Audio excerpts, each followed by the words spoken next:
මම මේ වීඩියෝ එකෙන් ගෙනල්ලා තියෙන්නේ දරුවෙක්ට තමන්ගේ තාත්තා නැති වෙච්ච එහෙම නැත්නම් මිය ගිය නිසා දැනෙන වේදනාව ඒ සංවාද කීපයක් අරගෙන ඇවිල්ලා තිනවා. හොඳට බලන්න මේකේ තියෙන සංවාද. ඔයා නිතරම සිංහලෙන් කතා කරන ඒවා නේද තියෙන්නේ කියලා පොඩ්ඩක් බලන්න. ඒ වගේ මේ වීඩියෝ එක අවසාන වෙනකොටත් මම ප්‍රශ්නයක් අහනවා. ඒකටත් උත්තර දෙන්න කමෙන්ට් කරන්න බලාගෙන ඉන්න. ඉතින් තාමත් ඔයාලා මම සබ්ස්ක්‍රයිබ් කරලා නැත්නම් සබ්ස්ක්‍රයිබ් කරගෙනම යන්න. ලයික් කරන්න, ෂෙයා කරන්න, කමෙන්ට් කරන්න. අපි වීඩියෝ එකට යමු. මට මගේ තාත්තාව මතක් වෙනකොට මට ගොඩාක් දුක හිතෙනවා. මට මගේ තාත්තාව මතක් වෙනකොට ගොඩාක් දුක හිතෙනවා. දැන් මෙහෙමනේ දැන් පවුලේ අම්මා තාත්තා කියලා කියන්නේ දරුවෙට ඒව තමයි වටිනාම සම්පත්. වෙන කවුරු නැතත් අම්මයි තාත්තයිනේ කාගෙත් මේ වැදගත්ම දේ. ඉතින් ඒක නිසා මේ ළමයාගේ ඇත්තටම කුත් මේ වියෝ වෙලා තියෙන එහෙම නැත්නම් නැති වෙලා මැරිලා තියෙන තාත්තා. ඒක නිසා තමයි මෙයා කියන්නේ ගොඩාම දුක හිතෙනවා කියලා කියන්නේ. I feel very sorry. මට ගොඩාම දුක හිතෙනවා. මම දන්නවා ඒක ඔයාටයි වගේ පවුලේ අයටයි ලොකුම පාඩුවක් වෙච්ච. මොකද තාත්තා තමයි හැමදේම හොයලා බලලා කරේ. සාමාන්‍ය ගෘහමූලිකයා වෙන තාත්තා ගොඩාක් පවුල්වල එහෙමනේ. තාත්තා තමයි හැමදේම දරුවෝ ගැන හොයලා බලලා එතකොට දරුවන්ට හරි මග නිසි මග පෙන්නලා ඔයා පුතේ මේ වෙනකොට මෙහෙම වෙන්න මේම කළොත් ඔයාට මෙහෙම වෙනවා මේ වැරද්ද කළොත් ඔයාට වරදිනවා කියන කතාවයි කියලා තාත්තා තමයි ගොඩාක් දුරට ඔයාගේ හිත හදන්නේ ඔයාව දිරිමත් කරන්නේ හොඳ දෙයක් කරන්නත් නරක දෙයක් වෙනවා නම් ඒක කරන්න එපා කියන එක දිරිමත් කරන්නේ ගොඩක් දුරට තාත්තා. ඉතින් ඒ වගේ කෙනෙක් නැති වුණාම කොයිතරම් දුකක්ද. It is a great loss to you and your family. It is a great loss to you and your family. Great loss කියන්නේ ලොකු පාඩුවක් කියන එක. ලොකු පාඩුවක්. එයා තමයි මගේ ලෝකේ උනේ. He was my everything. ඇත්තනේ. දැන් ඉතින් වගේ ගොඩක්ම සමහර තාත්තලා ඉන්නවා. ගොඩක් වෙලා ළමයින්ට යාළුවෝ වගේ. ඉතින් මේ ගොඩක් දුරට යාළුවෙක් වගේ තමයි තාත්තට වඩා යාළුවෙක් වගේ තමයි ළමයි ඉන්නේ. හොඳ නරක කියලා දෙනවා හැමදේම. ඒක නිසා එයා මගේ හැමදේම. එයා තමයි මගේ ලෝකෙම කියලා කියනවා. ඒ වගේ තමයි දැන් සාමාන්‍යයෙන් තාත්තා විතරක් නෙමෙයි මම කියන්නේ. හිතන්න ඔයා කාට හරි ආදරය කරා කියලා.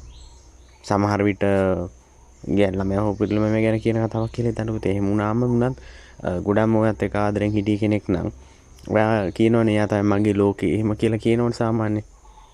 ඒ වගේ කෙනෙක් නැති වුණාම ඔහු දාලා ගියා කියලා හිතන්නකෝ. එහෙම වුණාම වුණත් ඔයා කියනවනේ. එයා තමයි මගේ ලෝකෙ වෙලා හිටියේ. එයා මාව දාලා ගියානේ.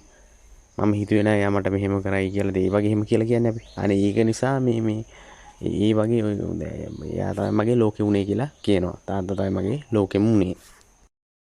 මගේ මේ ජීවිතේට මට හම්බෙච්ච විශිෂ්ටම පුද්ගලයා එයා. He was a wonderful person I ever met. මම මෙතෙක් කාලයකට I ever met මෙතෙක් කාලෙකට හම්බෙච්ච විශිෂ්ටම පුද්ගලයා තමයි මගේ තාත්තා කියලා කියනවා. දැන් ඒ වගේම තමයි ඔයාලා දැන් ගොඩක්ම කැමති ගතිගුණ තියෙන කෙනෙක් වුණොත් එහෙම අපි හිම කියනවනේ කෙනෙක් ගැන. මෙයා තමයි මං හිතන්නේ මම දැකලා දෙන හොඳම මිනිස්සයා. මේ ගමේ ඉන්න හොඳම මිනිස්සයා. එහෙම කියලා කියනවනේ. ආදරය කරන කෙනෙක් ගැන වුණොත් එහෙම තමයි. මම තමයි මේ වගේ කොල්ලෙක් කවදාවත් මට හම්බ වෙලා නැහැ. කෙල්ලෙක් වුණත් එහෙම ගෑන් ළමෙක් ගැන වුණත් එහෙම කෙල්ලෙක් කවදාවත් හම්බෙලා නැහැ. හොඳ මාර හොඳ ගොඩක් හොඳ ගතිගුණ තියෙන්නේ. එහෙම කියලා කියනවනේ. ඒ වගේ තමයි කියන්නේ. He was the wonderful man I ever met. I know that he loved you so much. I know that he loved you so much. මම දන්නවා එයා ඔයාට ගොඩාක් ආදරය කළා කියලා.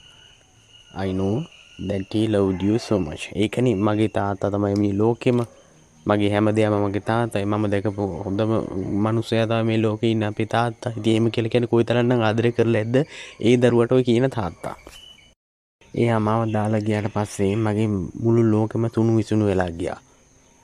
ඇත්තනේ. දැන් මම කලින්ම කිව්වා වගේ දැන් තාත්තා ගොඩක්ම දරුවට ආදරය කරා. තමන්ට ආදරය කරන ඕනම කෙනෙක්. දරුවෝ විතරක් නෙවෙයි. තමන් ආදරය කරන ප්‍රේමවන්ත පිරිමි ළමයි කියලා හිතනවා. පිරිමි ළමයා දාලා ගියාම කෙල්ලට ගොඩක් දුකයිනේ. ඒතර කොල්ලන්ට කෙල්ලෙන් දාලා ගියාම ගොඩක් දුකයි. මොනවාම හරි හේතුවක් නිසා. සමහරට මරණය විතරක් නෙමෙයි මම කියන්නේ. අපි කියන්නේ අර දාලා යනවා කියලා. ඉතින් එහෙම වුණාමත් හරි දුකයිනේ. ගොඩාම ආදරෙන් ඉඳලා හීන ලෝක ගොඩක්ම අවලා එහෙම දාලා ගියාම ගොඩක් දුකයිනේ. ඉතින් ඒ වගේ තමයි තාත්තා කෙනෙක් වුණත් දරුවෙට ඒ වගේ ලොකු එතනම අර හීනයක් දැක්කා වගේ වෙනවා මේ තාත්තා දාලා ගියාට පස්සේ. My whole life was shattered when he left me. was shattered කියලා කියන්නේ විනාශ වෙලා ගියා, සුණු විසුණු වෙලා ගියා. දැන් කොයිතරම් දුක් වුණත් මොනවා කියලා ඇඬුවත් වැළපුණත් ගිය කෙනා ගියාමනේ. දාලා ගිය කෙනෙක් වුණත් මැරුණ කෙනෙක් වුණත් දාලා ගිය කෙනෙක් වුණත් ආයෙ කවදාවත් එන්නේ නැහැ. කොයිතරම් දුක් කිව්වත් ඔයාගේ හිත කොයිතරම් දුකයි කියලා යාට පෙන්වන්න හැදුවත් ඒ මත්තෙම නැහෙන්න හැදුවත් ඒක ඔයකේ කොච්චර කොහොම වුණත් එයා ඔයා ගාවට ආයෙ එන්නේ නැහැ. Now make your mind. දැන් ඔයාගේ හිත හදාගන්න and be strong. be strong කියලා කියන්නේ ගොඩක් ශක්තිමත් වෙන්න to face future challenges. මූණ දෙන්න ඉස්සරහට එන අභියෝග වලට. තාත්තා නෑනේ දැන්. මූණ දෙන්න ඉස්සරහට එන අභියෝග වලට for the sake of your father. ඔයාගේ තාත්තාගේ නාමයෙන් for the sake of your father. ඔයාට දැන් ඔක කියන්නේ for the sake of your father කියලා තියන්නේ තාත්තාගේ නාමයෙන්නේ. අම්මගේ නාමයෙන් කියනවනම් for the sake of your mother. for the sake of the god. දෙයියන්ගේ නාමයෙන් for the sake of the god.